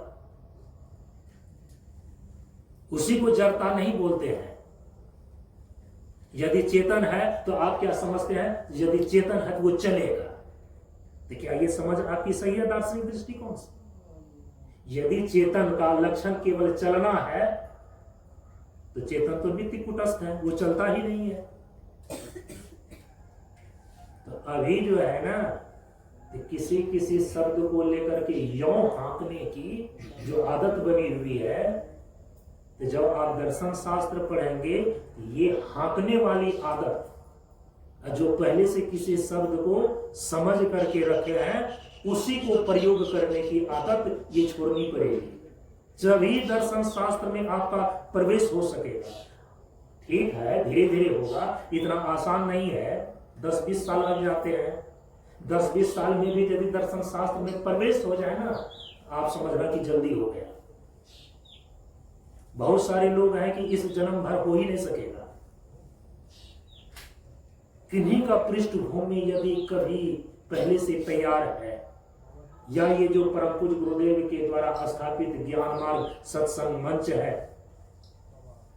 उसमें भी जो दार्शनिक दृष्टिकोण से यहां तत्व का प्रतिपादन, परम पूज्य गुरुदेव के विचारों का प्रतिपादन होता है, किया जा रहा है, यदि इसका श्रवण किया है, तभी आपके भीतर वो पृष्ठभूमि तैयार हो सकती है, होती है, जिसके द्वारा आप दर्शन शास्त्र में तत्व विचार की कक्षा में आप प्रवेश पा सकेंगे। ऐसे तो नहीं बात बनेगी कि जैसे आप लोग कर रहे हैं। अब फिर बताई बातों को कितनी बार दोहराऊं, तो आगे तो कक्षा बढ़ेगी नहीं ना। इस बार तो चतुसूत्री पूरी हो जानी थी। अरे मैं आगे बढ़ूं कैसे? यदि हमको केवल वीडियो ही बनाना होगा, तो कमरे में जा करके सामने कैमरा रख करके ऐसे भी हम बोल सकते हैं। आप तो सामने पढ़ने के लिए बैठे हैं ना, तो आपकी ललाट पर मैं जो बोल रहा हूं वो उगा हुआ दिखना चाहिए ना। बिल्कुल ब्लैंक आ रहा है, सफा चट, 0 सन्नाटा।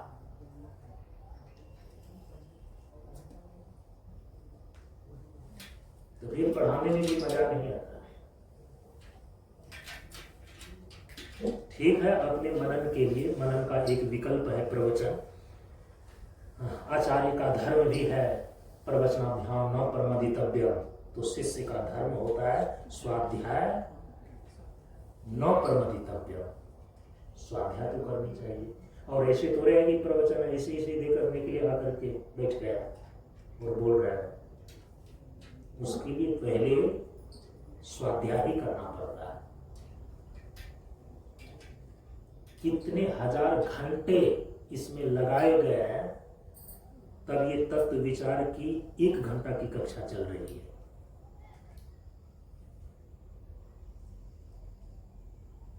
ये जो दिमाग में बैठा करके रखे हुए हैं, अपनी बुद्धि में बैठा करके रखे हुए हैं ना, जड़ का मतलब होता है यदि जड़ है तो उसकी गति कैसे होएगी। सांख्य दर्शन से कहता है कि प्रकृति जो है वो जड़ है, लेकिन वह स्वतः परिणमित होती है। जड़ का लक्षण जब जड़ता के रूप में प्रकट होता है ना, एक अवरोध खड़ा करता है, गति को वो रोक देती है जड़ता, इसलिए आपने उसकी उपलक्षणा जड़ तत्व के स्वरूप पर ही लेकर के चले गए। जड़ का मतलब होता है ऐसा नहीं कि जो न चले उसको जड़ बोलते हैं, जिसमें कोई गति ही न हो उसको जड़ बोलते हैं, ये बात नहीं है, ये जड़ की परिभाषा नहीं है। चेतन का ये मतलब नहीं होता जो चले उसको बोलते हैं चेतन, जिसमें गति हो उसको बोलते हैं चेतन। नहीं, यदि वैसे करेंगे तब तो आप कहेंगे कि चेतन हमेशा जो चलते रहे, तो फिर बताइए कि स्थिर तत्व कौन है? स्थिर तत्व कौन है? तो आपकी दृष्टि में तो जो स्थिर रहता है उसको जड़ कहते हैं, जो चले उसको चेतन कहते हैं। तो आपकी ये बुद्धि आपको कहां लेकर के जाएगी तत्व विचार में, आपको मालूम है? तो इसका मतलब है कि अंतिम मौलिक तत्व जो स्थिर रहता है वो जड़ तत्व है, जो मौलिक तत्व है वो जड़ तत्व है। चूंकि जो चलता है उसको चेतन कहते हैं, तो चलते चलते कहीं ना कहीं तो जरूर पहुंचेगा वो, या तो खाई में गिरेगा या तो पहाड़ पर चढ़ जाएगा, यही स्थिति होगी ना। लेकिन यदि आपने चलने का नाम केवल चेतन है, वो तो चलते ही रहेगा, फिर तो कहीं स्थिर नहीं होएगा, विकारी हो जाएगा। ये सारी भ्रांतियां जो आई हुई है ना, ठीक ढंग से जड़ और चेतन के स्वरूप को नहीं समझने के कारण। परम पूज्य गुरुदेव भी कई बार जड़ और चेतन के स्वरूप को समझाने में जो अपने सूक्ष्म विचार को प्रस्तुत किए, कई बार जब परीक्षा ली गई ना, तो सारे लोगों ने जड़ और चेतन के स्वरूप के समझ को जिस प्रकार से उसने व्यक्त किया, एक अलग प्रकार की ही लीला होगी। परम पूज्य गुरुदेव ने अपने हाथ से लिखी हुई डायरी, जिसमें कि उन्होंने अपने साधना के अनुभवों को, अपने जीवन के अनुभवों को लिखा, कॉपी में लिखा। जैसे कि आपको बताने के लिए मैं सारी बातों को नोट करता हूं कॉपी में, वैसे ही 2-3 चक्र, मतलब 42 दिनों का एक चक्र होता है, 2-3 चक्र अपने चिंतन को, तत्व चिंतन को लिखे। और जब वो डायरी पूरी हो गई ना, तो सामने जो बैठे हुए शिष्य महाराज थे, मैं नाम नहीं लेना चाहूंगा क्योंकि ये बातें अब तो YouTube के माध्यम से बहुत जगह जाती है। सामने वाले शिष्य को पूछा गया कि बच्चा बताओ, ये डायरी जो मैंने तत्व चिंतन इसमें लिखा है, ये जड़ है कि चेतन है? तो सामने बैठे हुए शिष्य महाराज, जिसकी बुद्धि में जड़ चेतन का सही परिज्ञान नहीं था, तो कहा कि बाबा आपने कॉपी जो हाथ में उठाई है, वो कह रहे हैं कि इसमें तत्व चिंतन लिखा हुआ है, तत्व विचार लिखा हुआ है, ऐसे हमारे जीवन के अनुभव लिखे हुए हैं जो मैंने पहले कभी नहीं लिखा था। इतना प्रेफरेंस देने के बावजूद भी वो मूर्ख चपाट मूर्खे चपाट न कहेंगे और क्या कहेंगे। वो मूर्ख चपाट कहता है कि बाबा आपके हाथ में जो कॉपी है वो जड़ है। तो परम पूज्य गुरुदेव ने हाथ को नीचे करके कॉपी रख लिया, डायरी रख लिया, और उन्होंने कहा कि तुम सारे लोग जो घर द्वार छोड़ करके, घर परिवार माया मोह को छोड़ करके यहाँ पर आए हो, जड़ का विकास करने के लिए कि चेतन का विकास करने के लिए। कहा कि मैं आया हूँ यहाँ चेतन का विकास करने के लिए। तो बोले कि फिर इस जड़ पदार्थ की क्या आवश्यकता है, लगा दो इसमें आग। और बाबा ने अपने ही सामने अपने हाथ के लिखी हुई डायरी को माचिस से जला दी। जो शिष्य महाराज की दृष्टि में जड़ वस्तु थी वो जल करके राख हो गई।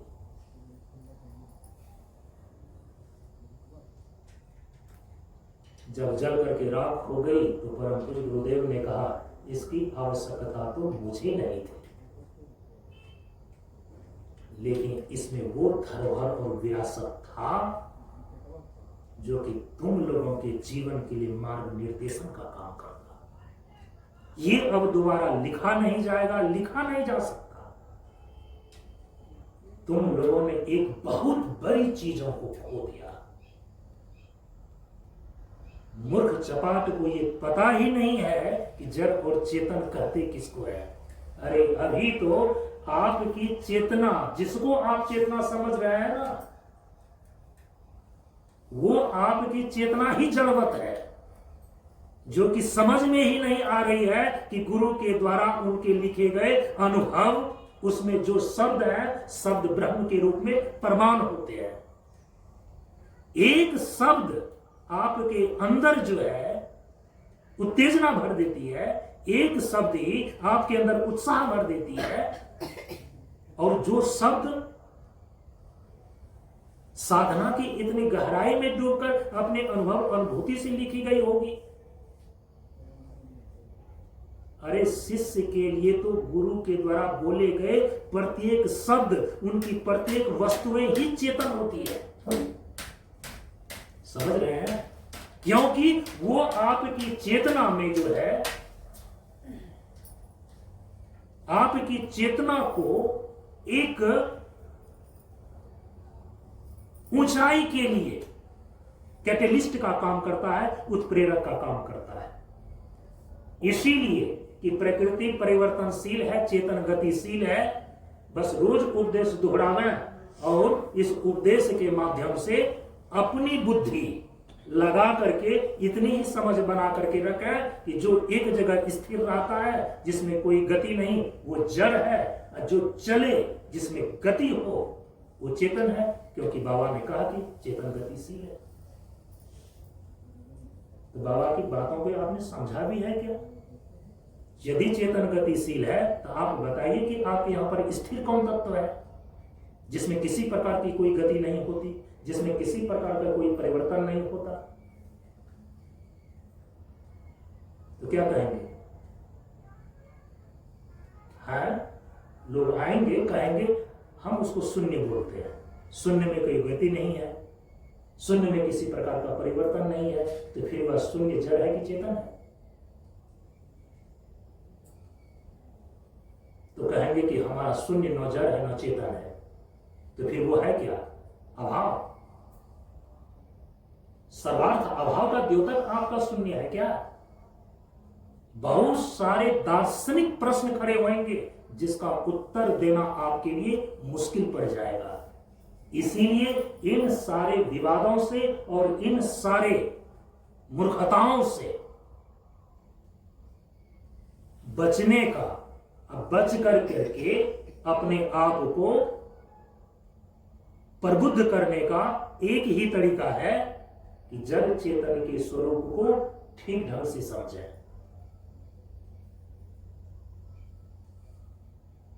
जो स्वयं प्रकाश है और दूसरे को भी प्रकाशित करने की क्षमता रखता है, हम उसको बोलते हैं चेतन, हम उसको बोलते हैं ज्ञान तत्व। जो स्वयं प्रकाश नहीं है, और दूसरे को भी प्रकाशित करने की क्षमता नहीं रखता है, हम उसको बोलते हैं जड़। जो स्वयं को नहीं जानता है और दूसरे को भी जानने की क्षमता नहीं रखता है, हम उसको बोलते हैं जड़। जो स्वयं को जानता है और दूसरे को भी जानने की क्षमता रखता है, हम उसको बोलते हैं चेतन। ये है जड़ चेतन की परिभाषा। ये नहीं कि जो स्थिर रहे, जिसमें कोई गति नहीं हो, चुपचाप बैठा रहे, तो उसको जड़ बोलते हैं। योगी लोग समाधि की अवस्था में तो चुपचाप ही बैठे रहते हैं, तो क्या कहेंगे? वो जड़ावस्था में है। अरे उन्होंने तो चेतना के ऐसे शुद्ध अवस्था में अपनी अवस्थिति लाभ प्राप्त कर लिया है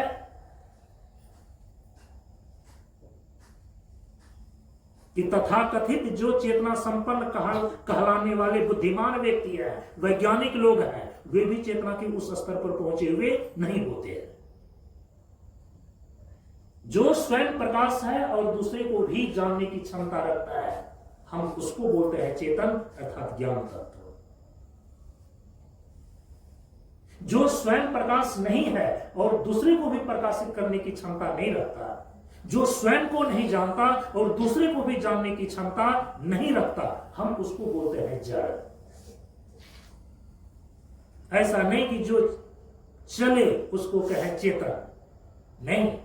चेतन की मौलिक अवस्था में तो किसी प्रकार का कोई चलन ही नहीं है, किसी प्रकार की कोई गति नहीं है। हाँ, सौपाधिक चेतन गतिशील अवश्य है, जैसे जीवात्मा एक शरीर से दूसरे शरीर में ये गतिशील है। सौपाधिक जीवात्मा गतिशील है, लेकिन जीव का जो पारमार्थिक स्वरूप ब्रह्म है वो तो नित्य कूटस्थ है, वो तो निर्गुण और निर्विशेष है। तो इसीलिए तो आपको तत्व विचार के श्रवण की आवश्यकता है। तो यदि चित्त नामक वस्तु जो प्रकृति स्वयं से ही स्वरूप से जड़ है और उसी प्रकृति से निर्मित यह चित्त है, तो चित्त भी स्वरूप से जड़ है। और जड़ कहते हैं उसको जो न स्वयं को जानता है न दूसरे को जानने की क्षमता रखता है, न स्वयं प्रकाश है न दूसरे को प्रकाशित करने की क्षमता रखता है, उसको जड़ कहते हैं। यदि चित्त नामक वस्तु स्वरूप से जड़ है, तो फिर ये जीवन और सृष्टि के जितने भी स्थूल और सूक्ष्म तत्व हैं उनको कैसे जान सकता है, उनको जानने का कारण कैसे बन सकता है, उनका साक्षात्कार करने का ये साधन कैसे बन सकता है। जबकि योग दर्शन में कहा जा रहा है यह चित्त ही एक ऐसा कारण है, चित्त ही एक ऐसा साधन है जो स्थूल भूतों से लेकर महत्त्व पर्यंत प्रकृति अथवा गुणों के सारे परिणामों को, अर्थात प्रकृति के विषम परिणाम से जितने तत्वों की सृष्टि हुई है उन सारे तत्वों का साक्षात्कार कराने का चित्त ही एकमात्र साधन है, चित्त ही एकमात्र कारण है। इस बात का उत्तर कि चित्त स्वरूप से जड़ होते हुए भी जीवन और सृष्टि के सारे स्थूल सूक्ष्म तत्वों को जानने का, उसके यथार्थ स्वरूप का साक्षात्कार करने का साधन कैसे बन जाता है जबकि ये स्वरूप से जड़ है। इस चीज के लिए आपको एक सिद्धांत वाक्य का मनन करना होगा। भगवान श्री कृष्ण ने गीता जी में कहा है कि सत्वात् संजायते ज्ञानम, जो सत्व गुण है ना, तो सत्व गुण को ज्ञान धारण करने की क्षमता होती है और ज्ञान की वृत्ति उत्पन्न करने की क्षमता होती है। सत्वात् संजायते ज्ञानम, सत्व गुण से ज्ञान की उत्पत्ति होती है, ज्ञान की वृत्ति बनती है। अर्थात जो प्रकृति के सत्व गुण से निर्मित चीज होती है उसमें ज्ञान तत्व के प्रकाश को ग्रहण करने की योग्यता होती है। भगवान श्री कृष्ण के वचन का ये अभिप्राय है। सांख्य और वेदांत की सृष्टि की प्रक्रिया के द्वारा ये बातें यहां पर सिद्ध है कि जो चित्त नामक वस्तु है वह प्रकृति के सत्व गुण का परिणाम है। चूंकि त्रिगुणात्मक प्रकृति का प्रथम सात्विक परिणाम चित्त है, इसीलिए इस चित्त में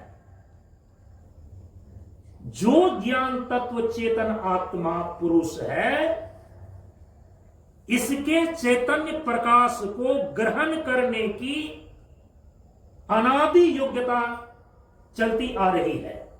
किसमें? चित्त में। जो चित्त त्रिगुणात्मिका जड़ प्रकृति का प्रथम सात्विक परिणाम है, यद्यपि यह स्वरूप से जड़ है, लेकिन सात्विक परिणाम होने के कारण सत्वात् संजायते ज्ञानम, इस भगवत वचन के अनुसार, इस सिद्धांत के अनुसार, इस सात्विक चित्त में, सात्विक परिणाम रूप इस चित्त में जो चेतन तत्व, ज्ञान तत्व आत्मा है, उसके चैतन्य प्रकाश को, उसके ज्ञान को ग्रहण करने की इस चित्त में अनादि योग्यता है। और जब अनादि योग्यता बोलते हैं तो इसका मतलब है कि इस चित्त के अंदर चेतन तत्व के प्रकाश को ग्रहण करने की योग्यता कब से चलती चली आ रही है, कब से चलती चली आ रही है, इसके काल का कोई निर्धारण नहीं कर सकता। इसको बोलते हैं अनादि।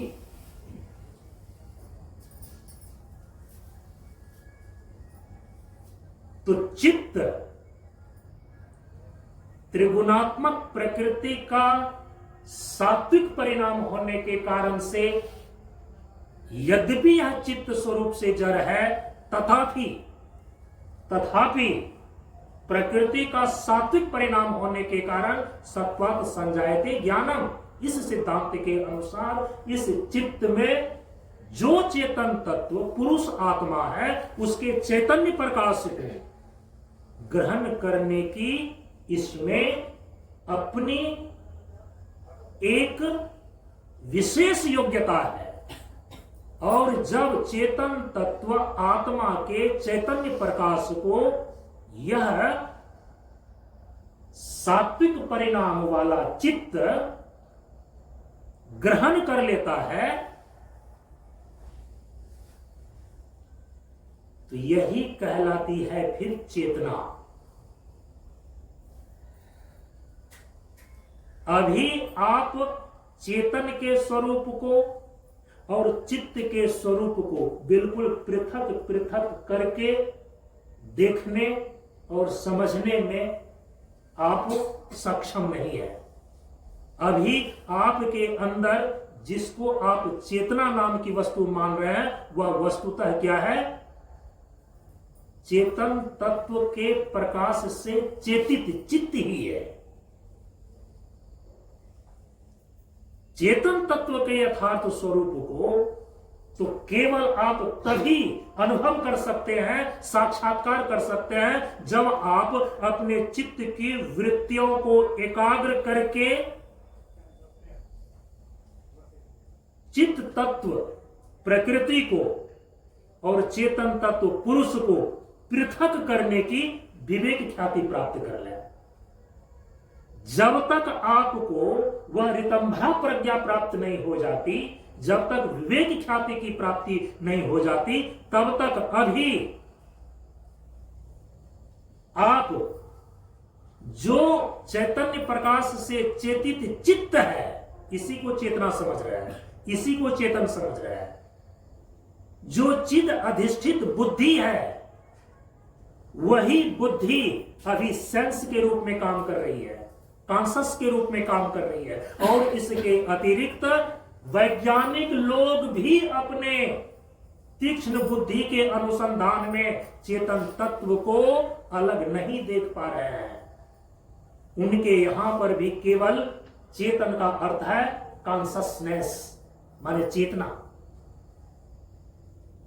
इसीलिए चूंकि चित्त स्वरूप से जड़ है, लेकिन सात्विक परिणाम होने के कारण से जो वस्तुतः चेतन तत्व आत्मा है, उनके चैतन्य प्रकाश को ग्रहण करने की इसमें अनादि क्षमता है, इसमें अनादि योग्यता है। इसीलिए चैतन्य प्रकाश से चेतित जो चित्त है, यह चित्त जीवन और सृष्टि के जितने भी स्थूल और सूक्ष्म तत्व हैं, उनके यथार्थ स्वरूप को जानने का, उनके यथार्थ स्वरूप का साक्षात्कार करने का यह चित्त करण बनता है, साधन बनता है। तो इस शंका का यहां पर समाधान किया गया, और इससे संबंधित 2-3 शंकाएं और है, क्योंकि चित्त के हो जाते हैं मुख्य रूप से 2 स्वरूप। चित्त के हो जाते हैं 2 रूप, एक है समष्टि चित्त और दूसरा है व्यष्टि चित्त। जो जीव है इसके पास होता है व्यष्टि चित्त, लेकिन जो ईश्वर है इसके पास होता है समष्टि चित्त। यहां पर कई प्रकार के प्रश्न हैं, शंकाएं होती है कि क्या ईश्वर में भी चित्त होता है, और यदि ईश्वर में चित्त होगा, ईश्वर में अंतःकरण होगा, तो फिर वो तो परिच्छिन्न हो जाएंगे। यदि ईश्वर परिच्छिन्न होंगे तो जो ईश्वर के लक्षण सर्वज्ञ, सर्वव्यापक और सर्वशक्तिमान बतलाया गया है, ये लक्षण फिर उसमें घटित नहीं होता। ये सारी शंकाओं पर निर्मूल करने का विचार हम कल की कक्षा में करेंगे। आज अपनी वाणी को यहीं पर विराम देते हैं, कक्षा को भी विराम देते हैं। शेष बात है अगले दिन की कक्षा में। ओम पूर्णमदः पूर्णमिदं पूर्णात् पूर्णमुदच्यते पूर्णस्य पूर्णमादाय पूर्णमेवावशिष्यते।